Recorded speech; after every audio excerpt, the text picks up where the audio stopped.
कैसे हैं आप सभी। मैं आशा करता हूं कि आप सभी अच्छे होंगे स्टूडेंट्स। तो स्टूडेंट्स, आज की क्लास में हम क्लास 11th के चैप्टर फर्स्ट में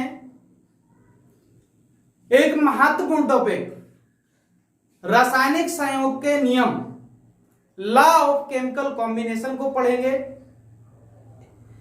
यह टॉपिक स्टूडेंट्स इस चैप्टर का सबसे इंपॉर्टेंट टॉपिक है जो आपके पेपर में जरूर पूछा जाता है।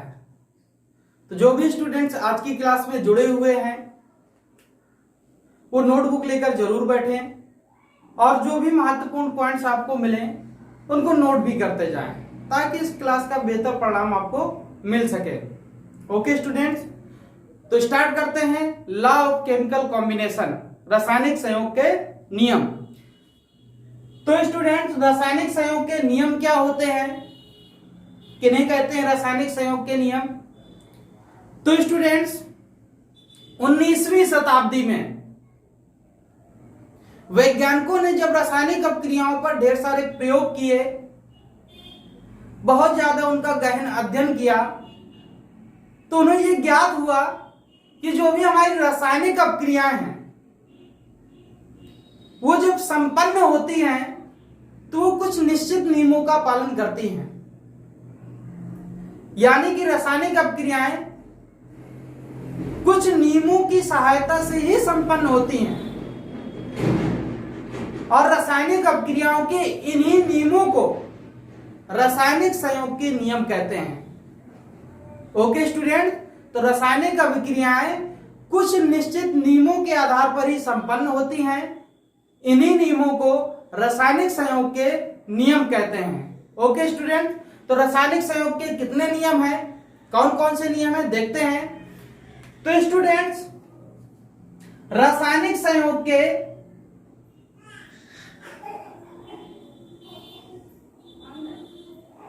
5 नियम हैं जिनको आपको पढ़ना है।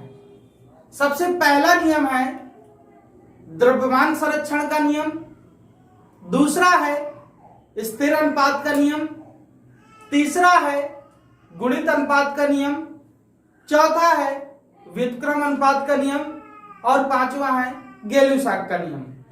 तो स्टूडेंट्स, कितने नियम हैं, रासायनिक संयोग के 5 नियम हैं जिनको आपको डिटेल में पढ़ना है। तो स्टूडेंट्स, रासायनिक संयोग के 5 नियम हैं जिनमें से पहला है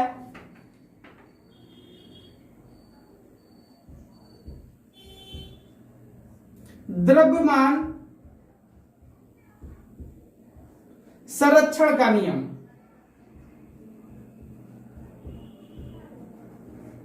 पहला कौन सा है स्टूडेंट्स, द्रव्यमान संरक्षण का नियम। दूसरा नियम है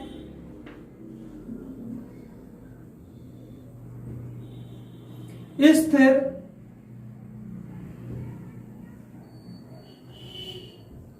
अनुपात का नियम।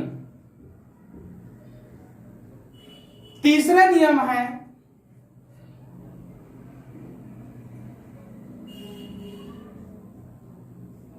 गुणित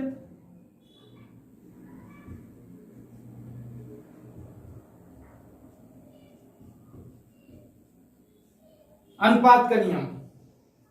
चौथा नियम है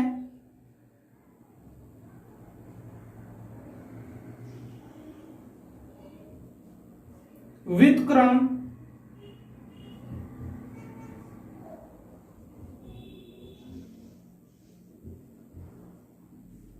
अनुपात का नियम। पांचवा नियम है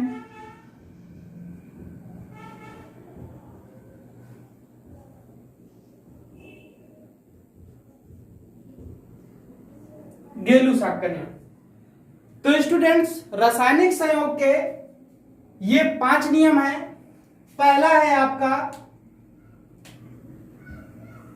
द्रव्यमान संरक्षण का नियम, दूसरा है स्थिर अनुपात का नियम, तीसरा है गुणित अनुपात का नियम, चौथा है व्युत्क्रम अनुपात का नियम और पांचवा है गैलुसाक का नियम। तो स्टूडेंट्स, रासायनिक संयोग के ये 5 नियम हैं, इसे हम लॉ ऑफ कंजर्वेशन मास बोलते हैं। इसे हम इंग्लिश में कांस्टेंट प्रोपोर्शन लॉ बोलते हैं। इसे हम मल्टीपल प्रोपोर्शन लॉ बोलते हैं।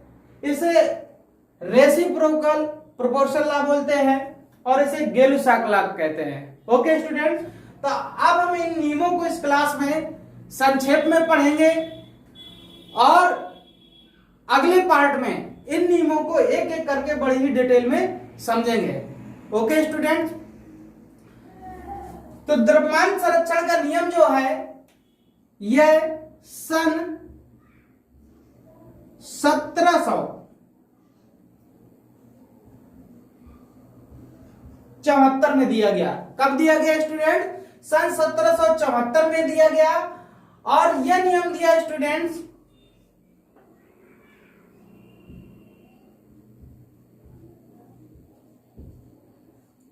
लिवाइजियर ने।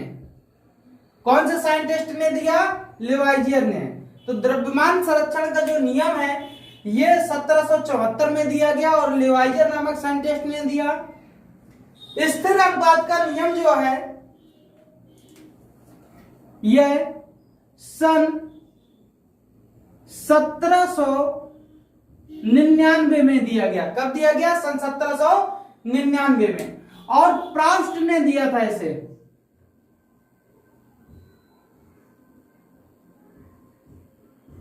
किसने दिया स्टूडेंट्स? प्राउस्ट ने। जो गुणित अनुपात का नियम है यह सन 1808 में दिया गया।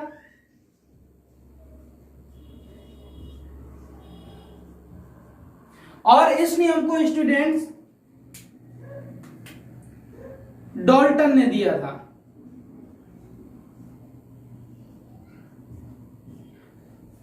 किसने दिया स्टूडेंट्स? डाल्टन ने। ये जो व्युत्क्रम अनुपात का नियम है यह सन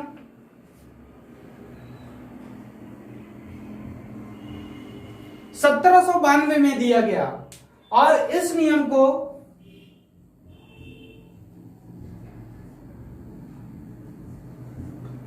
रिचर नामक साइंटिस्ट ने दिया था। गेलुसाक का नियम सन 1808 में दिया गया और यह नियम इन्होंने खुद दिया था, गेलुसाक।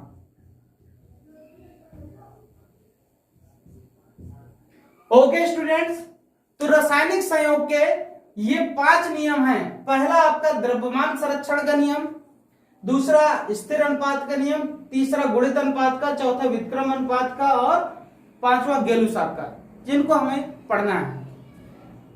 तो स्टूडेंट्स, ये कब दिया गया द्रव्यमान संरक्षण का नियम? सन 1774 में। और किसने दिया? लिवाइजियर ने। स्थिर अनुपात का नियम कब दिया गया? सन 1799 में। और किसने दिया? प्राउस्ट ने। गुणित अनुपात का नियम सन 1808 में दिया गया और किसने दिया? डाल्टन ने। व्युत्क्रम अनुपात का नियम सन 1792 में दिया गया और किसने दिया स्टूडेंट्स? रिचर ने। गेलुसाक का नियम सन 1808 में दिया गया और किसने दिया? स्वयं गेलुसाक ने। स्टूडेंट्स, रासायनिक संयोग के नियम हैं जिनको हमने संक्षेप में समझा है। नेक्स्ट पार्ट में इनको हम एक एक करके बड़ी आसानी से डिटेल में समझेंगे। मैं आशा करता हूं कि आपको ये क्लास अच्छे से समझ में आई होगी। अगर वाकई में ये क्लास आपको अच्छे से समझ में आई है तो इस वीडियो को ज्यादा से ज्यादा लाइक और शेयर करें और सब्सक्राइब भी करें। आपका हर एक सब्सक्राइब और लाइक हमारे लिए मोटिवेशन का काम करता है। Thanks student.